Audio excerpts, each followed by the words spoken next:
So in this session, we'll start the Yes, sir. Sir, your voice is breaking. process. Since we people are familiar with what do you mean by process right now, process is nothing but a program under execution. A program in execution is what we generally call it as a process. I already informed you people that in our system, multiple processes might be executing simultaneously. For that, I have even shown you people using the task manager. What are the processes? We have a background process and a foreground processes. If possible, we'll show it today also. If anyone did not see on that particular day.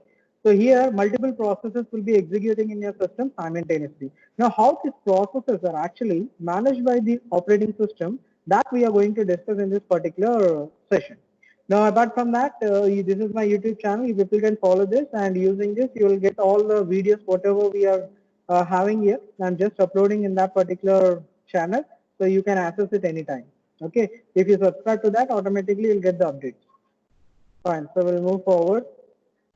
So whatever the diagrams we have shown in this particular session, we have taken from this particular textbook called as Operating System Concepts. Okay, so from this is your preferred textbook, and from this textbook, I have shown you the different diagrams. Whatever you're seeing in the slides is been represented for by taking from this particular textbook. So let's begin our session now. Yeah.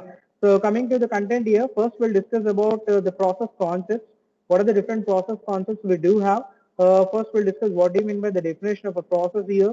Every process will have a diagram. Okay, it may be in one of the states. You know, every human being will be in either one of the following states, like, you know, ready, he may be in an active state or in an inactive state or in a dull state, in a moody state. The same way your process also have certain states. That states we are going to come across in this particular scenario. Then we have something called as process control block. What do you mean by process control block is nothing but it's just like your address. For example, if some student is there, that particular name, it will have certain address, right? Same way here, every process will have its own address, own what we call resources, whatever it might be accessing. All that information will be present in this particular process control block. This is something like, you know, this is something like a record. Like if I type you, for example, your roll number 1. Okay, so what will happen? All the details related to that particular candidate will be getting it. Okay, that candidate might be from a CSC or might from a EC, might from our IT department or from other branch. So whenever I'm typing the roll number, automatically whatever the details are associated with it, like something like whether she has paid the fees or not. Okay, she is right now in which year, how many backlogs she has. Okay, what is the aggregate she is having. All that information comes up. In the same way, for every process, whatever the details are associated with this particular process, that will be stored in this particular block called as process control block. It has the other name also, TCB. We call it as what we call task control block. Okay, so process is nothing but program under in execution. Same way, task is also nothing but we are executing some task. So it can be called either TCP or TCB.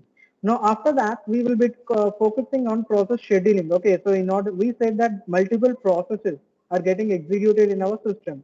Now how these processes are actually managed by the operating system? Definitely there should be some mechanism that we cannot allow all the processes to start executing at a time, because we have a single RAM, right? We have a single RAM which will be executing it, maybe a 4 GB or 8 GB. So we cannot allow all the process simultaneously to start processing it. So there should be some mechanism using which we can allow one process at a time to start performing its operation. For that we require something called as scheduling queues. I think few you people are very much familiar with first in, okay, first in, last out, I think. Last in, first out. Something like that, right? Within the queue, how we people usually stand in a queue. Sorry, first in, first out, I think. So in a queue, what happens? The first person who enters in a queue, he will be the one who will get the ticket first, and then he will be moving out. So same way here we have scheduling queues, and apart from that we have schedulers. What we can say about schedulers is nothing but these are the managers who will actually manage this queue. Like, you know, sometimes what happens within a queue, some people start forcing each other and try to get forward. So what happens? There will be some security guards there. They'll make sure that no one is doing misbehaving with anyone and all are standing in a queue. So that is what we call it as schedulers. The schedulers have to manage the scheduling queues. And what are the different operations we can perform on processes, that we will discuss. Okay. Now, after this, we have something called inter-process communication. So in the first unit, we discussed that how the processes communicate with each other, maybe within a same system, or it may be within a different system. So we share, there are two ways, something called as shared memory. I don't know how many of you remember, we discussed about, we said that we have shared memory, and the second one is something, we have something called message passing. Okay, so using either message passing, we can the processes might communicate with each other, or they might use shared memory and they'll communicate. So in an elaborated way, we will be discussing in this particular unit about inter-process communication. Next, we have something called as threading issues. Well, we said that every process can have multiple threads, and these threads will be executing simultaneously. Well, we'll flash some light on threads also. So here, what are the issues that are associated with this threading concept that we are going to discuss here? Okay. And also we'll discuss about the different type of threads what we have, like one-to-one, one-to-many, many-to-one. So we have these kind of threads using which we people can perform the operation. So we'll come across this particular thing. Next, we have something called as scheduling. This is most important as per your main exam point of view, because this is all related to your theoretical understanding purpose. But here you people will be doing some mathematical operations in scheduling algorithms. I will explain the algorithms. These are very, very easy. Only thing you people have to pay little attention when we will be discussing this particular concept, because these are very easy. Once you understand the concept, you can solve any kind of problem given to you. We have around some 5 different type of algorithms. Okay, so these 5 are very, very easy. Using this particular algorithm, your processor are actually managed by the what we call the scheduler. So how the operating system manages your processes is nothing algorithms. So we have 5 around. So remaining we'll discuss it, but that will not be considered. But 5 will have mathematical calculations. We'll see how. So same way we have something called scheduling criteria also. On what criteria we are going to focus on, that we are going to discuss it. So let's begin this particular session. So this is the blueprint of your second unit, what we have. If you talk about, we need to discuss about process concepts. We have definition, diagram, whatever has shown in the content. Then we have scheduling. In this, we'll discuss about scheduling queues, schedulers, and context switching. Then we have something called operational process. We have 2 operations here, creating a process, termination. So creating a process will have certain properties that we will be discussing here. Then we have termination of a process. It will have certain properties. We'll discuss them. Then we have scheduling here, algorithms and all, threads concept, inter-process communication. So whatever I have explained you people in the content, the same thing is what reflected here in a format of blueprint. So since I told you we have algorithms, right? These are the algorithms, STFS, SJF, priority, round robin. So these 4 we will be doing some operations, and we will be solving some problems related to this algorithm. But whereas coming to these 2, we don't have any kind of algorithms here. I mean, problem solving is not there, but yes, we people have to understand how this particular algorithms work. That is most important. Okay, fine. We'll go to the next one. Yeah, so let's talk about here process concept here. So we already know that what do you mean by process, but terminology we can say the process is nothing but a program which is under execution is what we call it as a process, right? So nothing but a program. What do you mean by program? It's nothing but a set of instructions.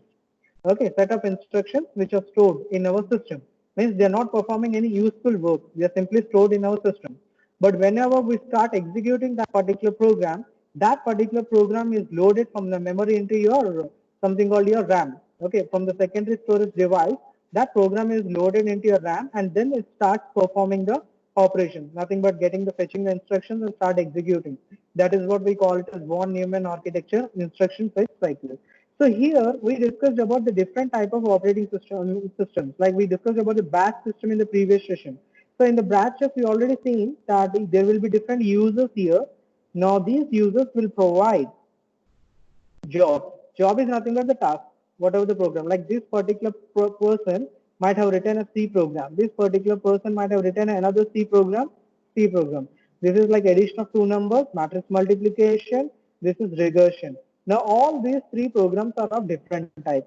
Now based upon these particular types, that system, the operator is going to divide them into batches. So since we have 3 different programs, 3 different batches. So now these programs is what is calling it as job. Okay, so don't get confused. Job and task are same. But when you talk about batch system, they are calling it as job. But when we talk about time shared system, these people are calling it as user programs or tasks. So these three programs, whatever I'm talking about here right now, so these are what we call it as jobs. So these will be allocated to these particular batches. Now these batches will be executed one after another. So that comes as batch. So here when we were talking about single user system, means single processor system, so what we said is at a time only one person or one process can perform the operation. Okay. So see, remember there might be multiple applications you might have opened it, but internally only one process at a time can execute it. That you people just keep in mind. Now coming to what we call job and process, in the coming sessions, we might be calling it as job or process. So don't get confused. These two will be used interchangeably. That is what it's saying. Okay, sometimes I might be calling it as a process or sometimes I might be calling it as a job. Ultimately, it is nothing but it is a process. Okay, so that is what we have in this particular thing. So let's go to the next part. Yeah, so first we'll see the definition of a process, what we have. So process is nothing but, as I stated earlier, it's a program in execution. Now, when we were discussing about this particular program, okay, so remember that this particular program in execution is not just a set of instructions. Actually, program is nothing but set of instruction. Like if I ask you people to write a C program, you people write some 10 lines of code. What is the 10 lines of code? Is nothing but a instructions you have written it, which need to be executed sequentially. But here, what it's saying is this process is not just a set of instructions. It is much more than that. What is it? It actually consists of several different type of things, something called as text section. Okay, now remember this text section, actually this is your main memory. Okay, this is the memory 0 to max. So what is the maximum size? Maybe 4 GB or 512 MB, whatever it might be. So it will have first the text section here. This section will consist of your instructions. I'll explain that with a simple program called as addition of two numbers. You people have written addition of two numbers. You have started something like main. So you have written, declared some variables, then you have written some function, you have closed it. Now these set of instructions, whatever you are returning it within this curly braces, that will be stored here. Okay, so text section will consist of all the instructions, whatever you have written it, that will be stored there. Apart from that, this particular process will have a program counter. What is the main purpose of this program counter is, it will fetch the next instruction which need to be executed. Like for example, we have written the first step here, int a comma b comma c. Okay, int a comma b comma c, you have written it. After that, you people are writing something called CLR SCR. This is the basic one which I'm talking about. After that, so on, some program, some set of instructions. Now, what the program in counter will consist of it, whenever this process is executing, let us suppose the first step is executed, then the program counter will contain the address for this particular instruction. So that which instruction we need to execute. Okay, so that is what comes under program instruction. What is the main purpose of this particular program counter is to fetch the next instruction which need to be executed. So when CLR SCR is getting executed, section whatever is there into the program counter. Now apart from text section, we have a data section, heap and stack. So what is the main purpose of this particular stack? Well, remember, the stack is used for storing the temporary variables as well the return addresses and the parameters which we people are transmitting in a function. Remember, stack is actually used for temporary variables. We people are declaring int a comma b comma c. These are temporary variables. Once this program is executed, we are going to terminate this program. So what will happen? These variables will vanish, right? Whatever the memory is allocated to this variable a, b, c of type int, that will be reallocated, okay, deallocated from that particular program when it is terminated. So here these are what we call as temporary variables, and these variables are stored in stack. Not only that, you people are declaring some function, and within the function you people are declaring some parameters. Even these parameters are stored in stack. Same way you people use return address, right? Within the function, return some value you people are transmitting. So that is also stored in stack. Then what about data set? So this particular data is actually consists of global variables. Like for example, before main, I am defining hash define something pi. pi is like 3.1 per I'm declaring. What is this? This is a global. Why I'm calling it as a global variable? Because I'm declaring it before main. So that global variables will be stored in your data section. Okay, text section will consist of all the information which you people have written within the curly braces. Whereas coming to the global variables, whatever you're declaring, that you people are going to store in data. And coming to the stack, what we are going to store? We are going to store all the temporary variables, your parameters which you're passing to the function, and the return values, whatever addresses you people are transmitting, that will be stored here. So that comes under stack. Now in between stack and heap, you might be saying here some empty space, right? So here the process will be performing its operation. This is the process. Here the process will be loaded and the process will be performing its operation, and based on that the entire scenario takes place. So that is what actually explained in this particular thing. So I hope you people have understood it. Okay, heap I did not explain. Heap is something like dynamic allocation. Dynamically allocation of memory is what we usually have heap. Best example for this in C program is you people use MLOC, right? Memory allocation. Okay, then CLLOC, something, this function. So whenever you're calling MLOC is nothing but memory allocation. So dynamically the memory will be allocated. So that memory is provided from this particular heap. This is reserved for only for dynamic memory allocation. For that purpose, we use this particular heap. Okay. Next, now this process, since we said there is a slight difference between a program and a process, so that is what been explained in this particular slide. A process is nothing but an active entity, whereas program is a passive entity. So what do you mean by passive entity? Passive entity is the one where it does not perform any kind of information. It does not perform any something called what we call that. Just a minute.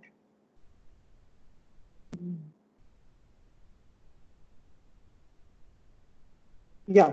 So here, passive entity is nothing but the one which is usually performs nothing internally. It will just stored. It is just stored in a disk.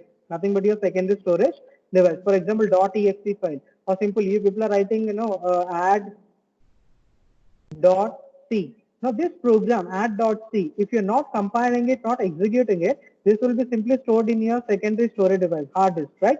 So this is what we call it as passive entity, because it is a program which is not performing any kind of operation. But when this program is taken from the memory and loaded in your RAM, then it starts performing, means some action is taking place in this particular programming file. So that is what we call it as process, and that is an active in nature. So here remember, program is a passive entity which is usually stored in your executable file, whereas coming to process, it is an active entity. Why? It is performing some task. That's why it is called an active entity. Okay. Apart from that, we have multiple processes here. Multiple users might be executing same time. So these are what we call it as multiple processes. So these processes are taken care of is based upon the schedulers and scheduling mechanisms. So based on that, they will be managed, and one at a time, the process will be allocated to the CPU, and the CPU will start performing the operation. Okay. So that's what explained here. Yeah, next comes process state. This is most important. As a human being, we people have so many different kind of states.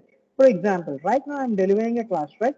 But out of this 54 students, some people might be doing some other, might be in some other state. Some people might be listening to my class, but they might not be concentrating what I am talking about right now. But some people will be very much attentive and they are listening each and so these people are in different states. Same way here, coming to the process is also having several different type of states. Okay, so basically it has 5 types here. We have something called new, running, waiting, ready, terminated. So these are the 5 states in which these processes might be existing. New is nothing but a new process is getting created. So whenever, for example, right now you people are watching this slide, suddenly you have opened MS Paint. So what you did there? Already one process is running. That the slide which I am showing you. Apart from that, you have opened MS Paint. So a new process you people have created. So that comes under a new state. That particular process, MS Paint process, comes under a new state.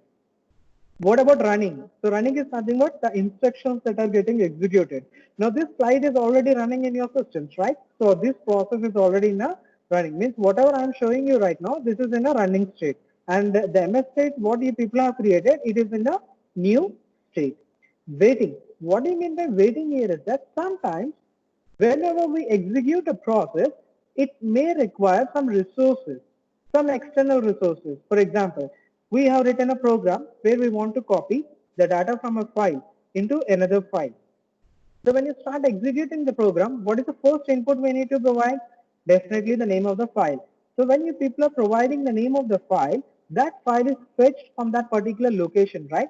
So that is what he's talking about, external. Now when that particular file is fetched from that particular location, maybe in a C or D drive, during that particular session, your CPU will be sitting in an idle state.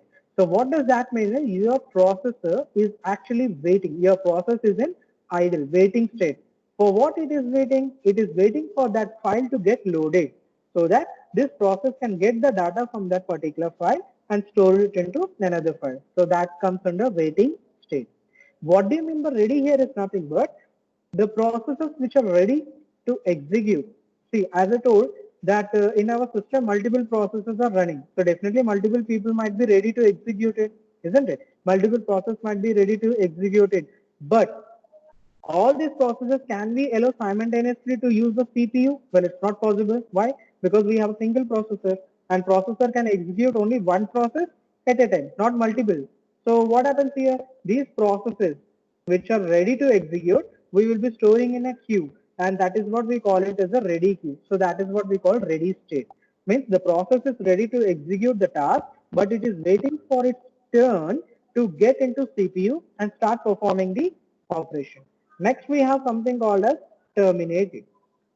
Terminated means when the process is executed, definitely you'll be coming out of it. You got the result, like addition of two numbers, you have compiled it, you have got the black screen, you are given A value, B value, C 5, the output, sorry, 3 and 2, the output you got is 5. So when you click enter, you will be coming out of that particular process, right? So that is what we call it as terminated. And when a process is terminated, remember, whatever the memory is allocated to that particular process, it will be grabbed back.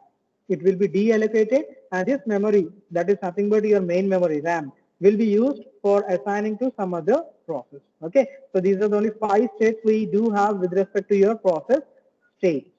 Now if you look at here, this is the diagram, process, new, ready. Now whatever you people are seeing in between here, admitted, interrupt and these things, these are what we call it as transactions. So new process has been created. Now that process is admitted, means the process is ready to execute the task. So it is admitted to ready. From the ready, what happens? The scheduler will dispatch to running state. Means from this particular ready queue, so that this is actually ready state, it will have a ready queue here. Now from this particular ready queue, that process will be allocated to CPU and it will start running here. Now during this execution, it may have two different type of operations. One is waiting state, one is again ready. So when we go from running state to waiting state is nothing but when we have a interrupt. So what do you mean by interrupt? Interrupt is nothing but, let us suppose, right now I'm taking a class. Let us take manually. Okay, like we are having a class now. I'm taking a class. Now what happens? Suddenly HOD sir came. So HOD sir is having higher priority than me, isn't it? So what will happen right now? So I have to, my class is getting interrupted, isn't it? So my class is getting interrupted. Now the HOD sir will deliver some speech to you, to the people, to the students. Okay. So then what will happen? I am ready to deliver the class. So what will happen is, right now I am delivering the class. From that, I will enter into a ready state. From running state, I'll enter into a ready state. Why? Some high priority process came into picture and he stopped me. Okay. Same way, the other way, what will happen here is nothing but iBio event. Like I told you, we are trying to copy data from one file to another file. So that comes under iBio. So what happens here? The system might be entering into a waiting state. Once the files are loaded, then again from waiting state, the process will enter into a ready state. But as soon as it enters into ready state, that doesn't guarantee that the CPU will be allocated because within the queue, there are other processes. So here from waiting state, your process is entering into ready state, but it has to wait until it gets a turn so that it can enter into CPU and start executing. Once the process is perfectly completed, all the task is completed, it will be transmitted to termination, means using exit system call So this is the exit system call. Just a minute. So using a exit system call, we are going to terminate that particular process. How we are doing it is nothing but as you people have opened your MS Paint. So if you want to close it, what you people are doing? You people are going to the top left, top right corner, and there you people are clicking on the cross button. So when you click on that cross button, that is GUI based. So internally, exit system call will be initiated as soon as you are clicking the button, and it will try to terminate that particular process. So these are the states what we do have. Apart from this, we will not be having any kind of different states. Please remember them: new, ready, running, terminated, and waiting. So your process might be present in any one of these particular states. Next, we have something called as process control block. So what we are going to discuss in this process control block is nothing but it's a record related to your process. Every process whichever is created by the system will have its own record, and this record will consist of every information right from the beginning to the end. Like for example, you people entered into this college during first year. Right from the first year, the record has been maintained which contains all the details related to you. Like for example, in the first year, how many grades you got, when did you pay the fee, whether you paid a late fee or in-time fee, how many grades you got it, how many backlogs you have, okay, what is the problems you are facing, what about the other things, all these activities, right from first year to fourth year, right? So that is what we call it as record. Say where every process has having its own record, and that's what we call it as process control block. And as I told you, the other name for that is task control block. Now this will consist of some set of layers in which we will be storing the information. The first and foremost is process state. So process state we already discussed. It means right now the process is in which state. So it may be in any one of the following states: new, running, waiting, and terminated. Now if we talk about program counter, so coming to program counter, what did we say? What exactly program counter consists of? It contains the next instruction which need to be executed. So that information will be present in this particular program counter. Apart from that, we have a process number. You people can imagine it as your roll number. Every student who is entering in this college in the first year, you will be allocated some roll number. And this roll number will exist till 4 years, isn't it? Once the people are crossing the fourth year, automatically that process number will be terminated. So that is what comes under process number, a unique number to each and every process.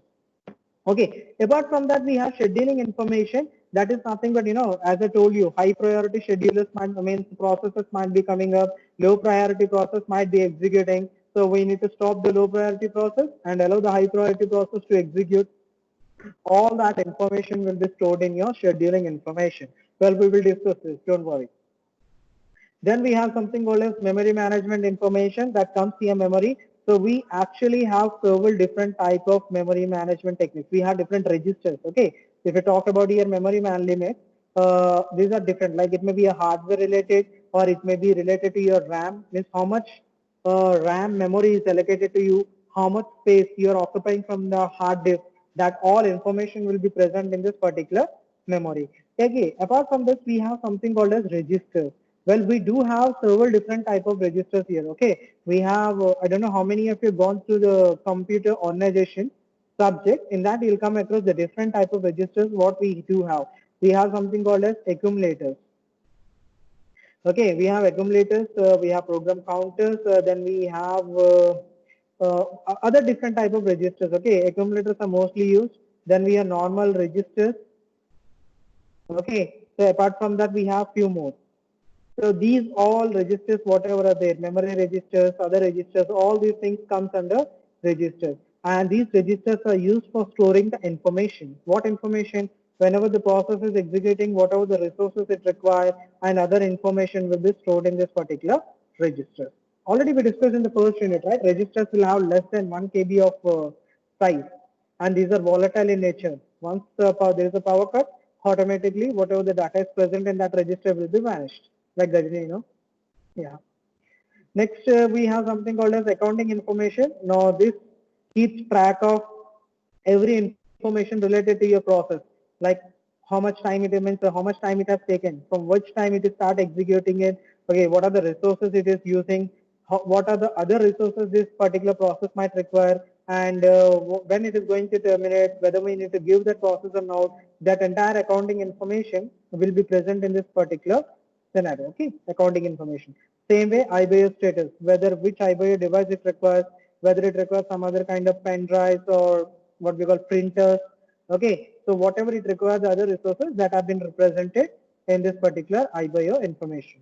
Basically, remember one point: every process will have a PCB, process control block. Every process, whatever you talk about, every process that is created in your system will have a PCB, and this PCB will have all this information. This will keep on updating itself. See, remember, we are not going to do anything. You can understand how complicated it is to update these all things, but this has been done by the operating system. That is the purpose we have developed the operating systems. Okay. So next go to, yeah, this is what I'll explain. So this is the way how your processes work. Now here in this, we are showing a small example where we have taken two different processes, P0 and P1. Now how these processes will compete with each other, how they are executed one after another, that I am going to explain it.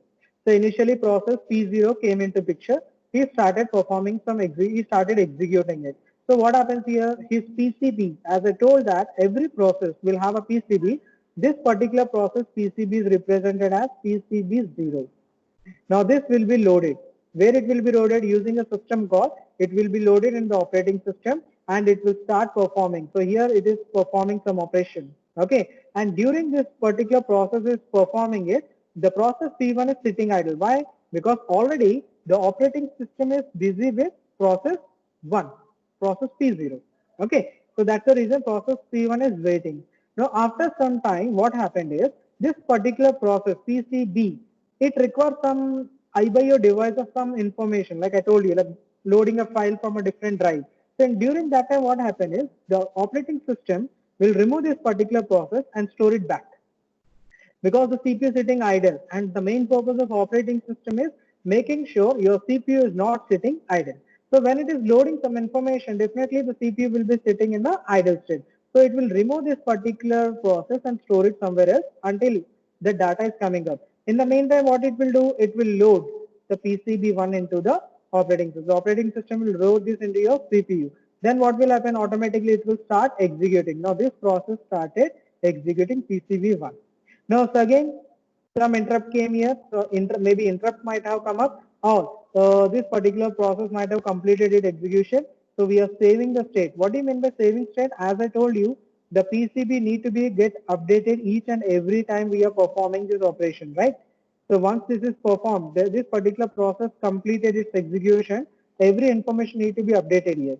So that updation is what we call it as a save state. Once this is done, what happens? This process is waiting for its turn. So it is in a ready state. So it will be loaded and it will start performing the execution and finally completes it. So this is the way how your processes are getting executed in your CPU one after another. Okay. So this is what the whole task related. So this is the way it gets executed. So here we explained it only with the help of two different processes, P0 and P1. But in reality, you will be having multiple processes. I will show you in the end of the session, last 5 minutes, I will show you how many different processes my system is running right now and how these people are competing. So two processes, this much process is there. Assume that if 100 processes are executing simultaneously in your system, how the operating system is managing them. That's the reason we have actually developed this operating system concept. Okay. Right. Next, we'll discuss about something called process scheduling. Well, till now we have discussed about what do you mean by process. So what are the different shapes this process can exist, and every process will have a PCB. Now we will discuss how these processes are scheduled. Like in the previous example, how this process is brought into the memory, again it is brought back, then the next process is brought into memory, it is getting back, how that has been done. So that will be explained in this particular scenario. So that is done purely based upon process scheduling. Who is doing this? Our operating system. It can be any operating system. Okay, don't get confused. If you're using Windows, Windows will take care. If you're using Linux, Linux will take care. If you're using Ubuntu, Ubuntu will take care. We are not doing it. Okay, process scheduling, but system is performing it. So here, the main objective here is multi-programming and time sharing. We already discussed it. So what is the main purpose of multiple program execution simultaneously?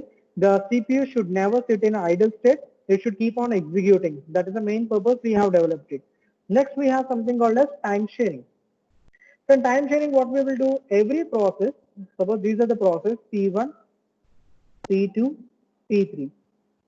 So in time sharing, what we exactly do is every process will be given some time, like let us suppose 20 seconds, 20 seconds, 20 seconds.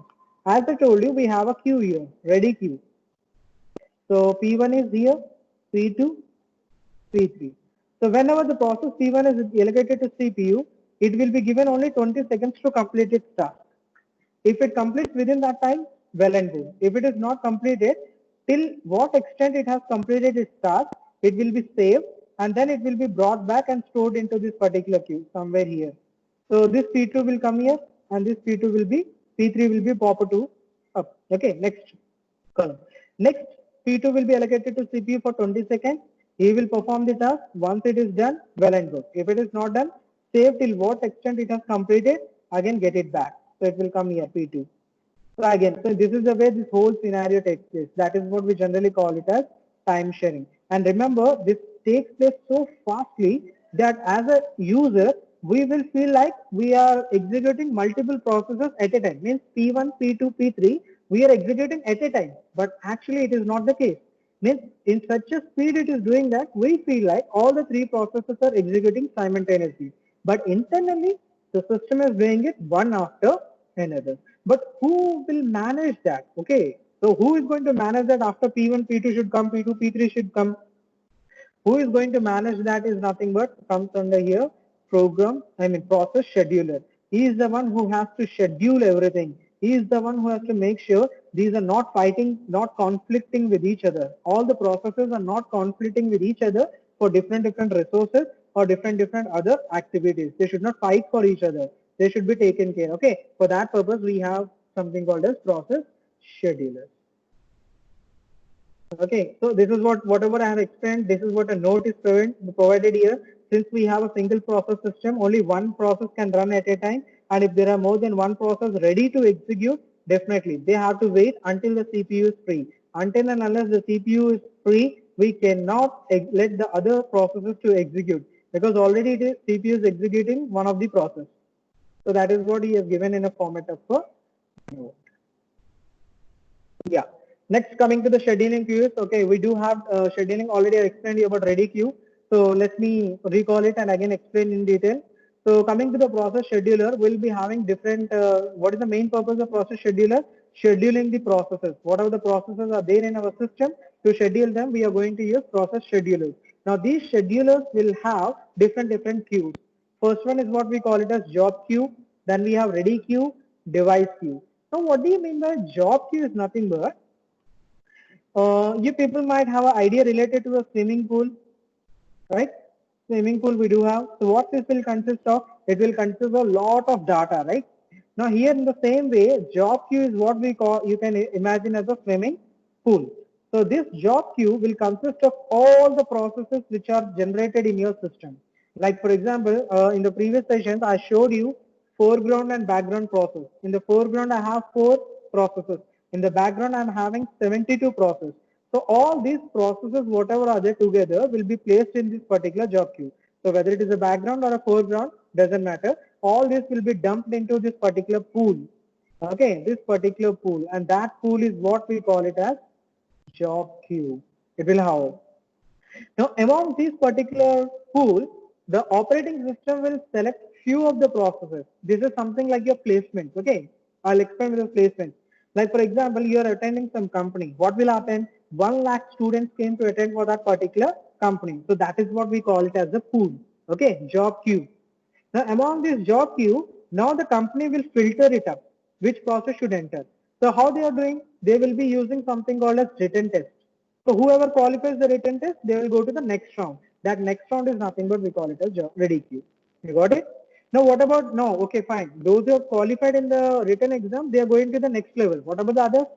Well, they can try after 6 months, isn't it? Same way here also, whereas coming to your process, well, it will not wait for 6 months. It has to again try for it. Once this process is completed, it has to again try to enter into this particular ready queue. So whichever process is ready, that will be stored in a ready queue. Means they are ready to perform the task, but they are waiting for the CPU. And as soon as they get the CPU, they'll start performing operation. Now, when they are performing this operation, what will happen? As I told you, they might be requesting for some iBio devices, or they might be requesting for some files. So for that purpose, we will be storing that information in a device queue. That particular process will be removed from the ready queue and it will be stored in your device queue. Okay, every device will have a, let us suppose we have a printer. Okay, I don't know how many of you know, but your printer, depending upon the size and depending upon the company, you will be having a queue there. This is a queue. This will have slots. So these slots are meant that at a time, 10 people, let us suppose there are 10 slots, 10 people can simultaneously give printing. But remember, whenever you are getting the printout, how it is getting one after another, isn't it? But simultaneously, 10 people have given the printing. So what happens here, this 10 printing option means whatever the process is given, that will be loaded into this queue and the printer will take one process at a time and it will start executing and providing you the output. This is the best example related to your queues. So same way, this is what the device. So printer will have a device queue. So if any process is performing operation, it requires a printer. It will be removed from that particular ready queue.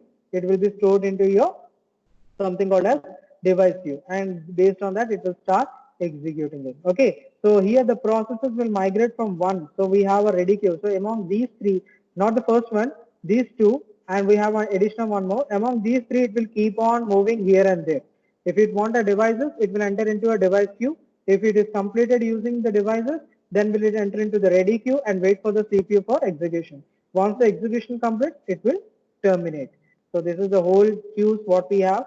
So these are the three queues what we will be discussing or will be using in our coming session.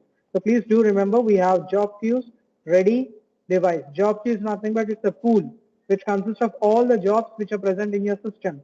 From that, some of the jobs will be taken up and that will be stored in a ready queue. So they are ready to execute now. So they are just waiting for the CPU to get so that they can start executing it. Then finally we have device queues.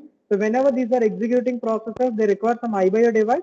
They will be moved from the ready queue and they will be shifted back to the devices. Once the process is completed, it will be again reshuffled. I'll explain that with the example, I mean with the diagrammatic way so that you can understand. Okay, in the next slide I'll show you. For timing you see here. Yeah, so here coming to process scheduler, we are saying scheduler is the one who actually schedules this. He is the one who actually selects the processes from the job queue and store them into the ready queue. From the ready queue device, this migration take place. Who is going to take care of this is nothing but the process scheduler.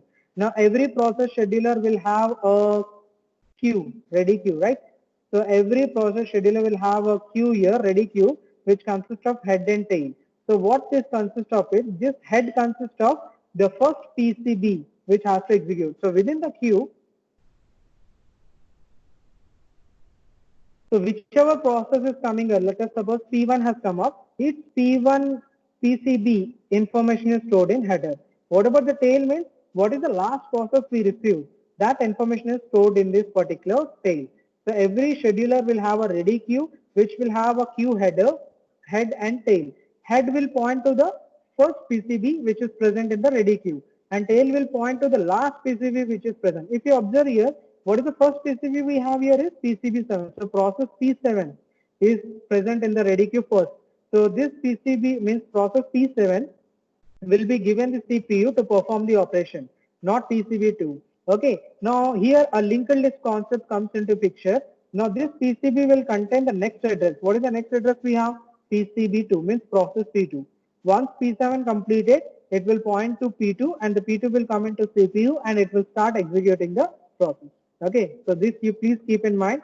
This is most important here, ready queue, which will have a head and a tail. Head points to the first piece process PCB and tail represent to the last process PCB.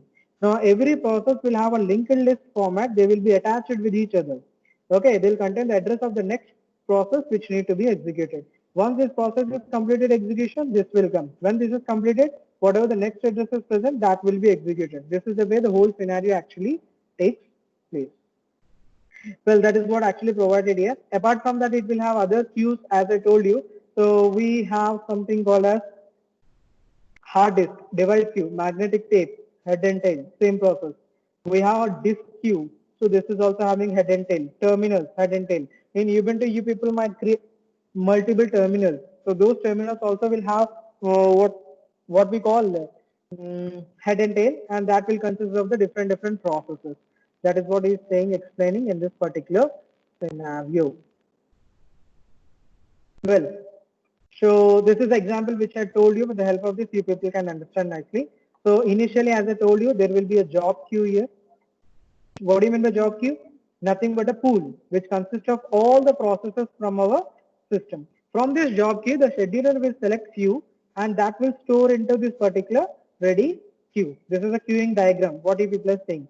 So from this job queue, this pool of jobs, few jobs will be selected and stored here, okay, in a ready queue. From this ready queue, whichever job is present here, this will be allocated to CPU. It will start performing operation. Now, during this performing of the operation, it will be in either one of the three states, something called as I by a request, poke a child, wait for an interrupt. These three cases can come up. What do you mean by I by a request is nothing but, as we stated with the example, that when you are copying a file from one file to another, we need to give the name of a file. So the system will search for that file. So that is what called I by a request. So when that process is executing here, your program is executing, it is trying to search the name of the file in your D drive or C drive. So then that will be removed. That process will be removed from the CPU. It will be allocated to I by your request. In the meantime, whichever the next process is there, that will be allocated to this particular CPU. Now, once this I by your request is provided, the file names are received, it will be removed from this particular thing and it will perform the operation. I by your queue is nothing but the queue. Based upon the I by your request, it will be stored in the queue.